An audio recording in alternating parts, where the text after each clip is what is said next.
મહત્વપૂર્ણ સમાચાર સામે આવી રહ્યા છે। સુરતમાં વારંવાર ટ્રાફિકના નિયમો તોડનાર પર તવાઈ બોલાવવામાં આવી રહી છે। 75 થી વધુ વખત નિયમ તોડનારને આરટીઓનું તેડું।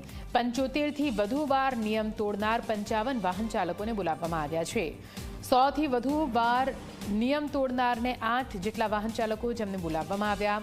75 થી વધુ 22 અને 70 થી વધુ વખત નિયમ ભંગ કર્યા હોય તેવા 25 વાહન ચાલકોને બોલાવવામાં આવ્યા છે। નિયમ ભંગ કરવા માટે પકડાયેલા વાહનના માલિકોનું લાયસન્સ સસ્પેન્ડ કરવામાં આવશે। 75 થી વધુ વાર નિયમ તોડનારની દંડની રકમ બાકી 50,000 રૂપિયા। આપને જણાવી દઈએ, એક પખવાડિયામાં 130 ડ્રાઇવિંગ લાયસન્સ સસ્પેન્ડ કરવામાં આવ્યા છે। અને આજ વિશે વધુ માહિતી સાથે સંવાદદાતા ચેતન લાઈવ જોડાઈ ગયા છે। સીધા એમની પાસે જઈશું। ચેતન, સુરતમાં ટ્રાફિકના નિયમો તોડનાર હવે સાવચેત થઈ જાય તે જરૂરી છે, કેમ કે જો તેમની ભૂલોને અહીંયા અવગણવામાં નથી આવી રહી પરંતુ ગણવામાં આવી રહી છે, અને જો આટલી બધી વાર તેમણે નિયમો તોડ્યા હશે તો તેમનું લાયસન્સ પણ ડાયરેક્ટ સસ્પેન્ડ થઈ શકે છે। અત્યારે હાલ એક બાદ એક કડક કાર્યવાહી ટ્રાફિક પોલીસ દ્વારા લેવામાં આવી રહી છે। સુરતથી શું માહિતી?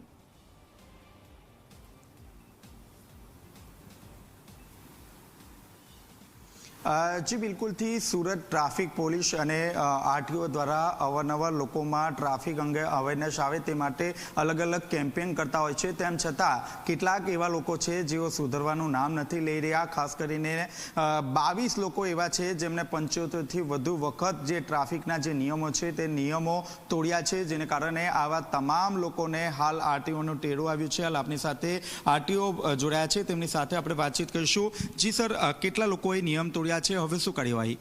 આપણે માનનીય પોલીસ કમિશનર શ્રી સુરત દ્વારા અત્રેની કચેરી એમના સીસીટીવી સર્વેલન્સ રૂમમાંથી જેને 100 થી વધુ વખત, 70 થી વધુ વખત કે 75 થી વધુ વખત એમ પ્રકારે ગુના નોંધાયા છે વાહન ચાલકોના નંબર અત્રે મોકલી આપેલા છે, જે પૈકી 100 થી વધુ વખત નોંધાયા હોય 8 વાહન ચાલકો છે। 75 થી વધુ વખત ટ્રાફિકના નિયમોનો ભંગ કર્યો હોય તેવા 22 વાહન ચાલકો છે, અને 70 થી વધુ વખત કરેલા હોય તેવા 25 વાહન ચાલકો છે।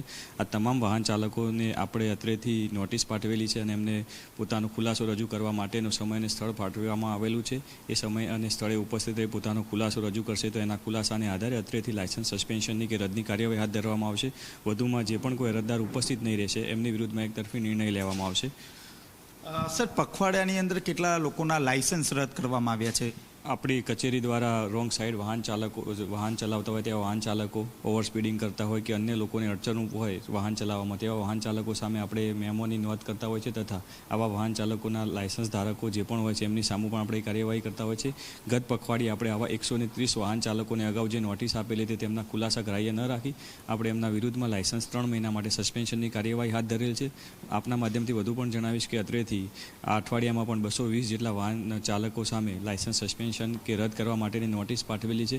એમના પણ ખુલાસા આવ્યા બાદ એમના ખુલાસા યોગ્ય નહીં જણાય તો એમની સામે પણ લાયસન્સ સસ્પેન્શનની કાર્યવાહી હાથ ધરવામાં આવશે। સર, આ એવા લોકો છે, એક વાર નહીં, બે વાર નહીં, પરંતુ 75 વખત ટ્રાફિકના નિયમો તોડ્યા છે, તો શું કાર્યવાહી થશે હવે? આમની વિરુદ્ધમાં આપણે અત્રેથી નોટિસ પાઠવી અને એમને અલગથી સમય ફાળવી આપવામાં આવ્યો છે આરટીઓમાં આવવા માટેનો। એ દિવસે પોતાના ખુલાસા સાથે ઉપસ્થિત રહેશે અને ઉપસ્થિત રહ્યા બાદ એમને પણ સમજ આપવાનો આપણે પ્રયત્ન કરીશું। આમ છતાં એમની સામે તો આપણે જે લાયસન્સ સસ્પેન્શનની કાર્યવાહી છે અથવા રદ કરવાની જે કાર્યવાહી છે એના આકરા પગલાં તો લેવાના જ છીએ, જેથી અન્ય પણ સુરતવાસીઓમાં પણ ટ્રાફિક અંગેની અવેરનેસ આવે અને મહત્તમ લોકો ટ્રાફિકના નિયમોનું પાલન કરતા થાય અને સુરત સિટી રોડ ટ્રાફિક અંગે સુરક્ષિત રહે। જી, આપણે જે રીતે જોયું તે રીતે 75 કે 100 થી વધુ વખત ટ્રાફિકના નિયમ તોડનાર જે લોકો છે તેની સામે લાલાક કરવામાં આવી છે। તમામ લોકોને નોટિસ પાઠવવામાં આવી છે અને આરટીઓનું તેડું મોકલવામાં આવ્યું છે। આરટીઓ દ્વારા સમજણ પણ આપવામાં આવશે અને તમામ લોકોના જે લાયસન્સ છે તે 3 મહિના સુધી સસ્પેન્ડ પણ કરવામાં આવશે।